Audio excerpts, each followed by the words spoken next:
In today's video, I will show you how to download video from YouTube without any third-party tools and website. I know that you already downloaded videos from third-party tools or website. So this is the method from YouTube. So let's get started. So guys, to download a video from YouTube on PC, first of all, open YouTube and open your video.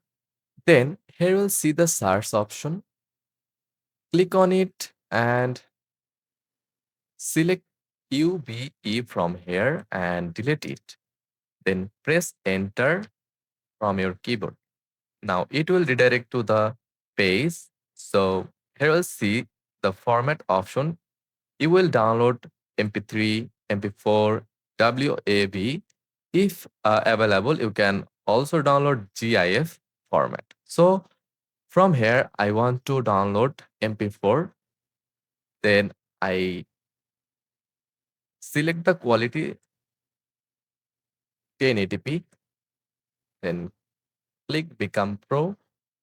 You can use their Pro version from here. It's not free. Now, you'll see the format shift to MP4.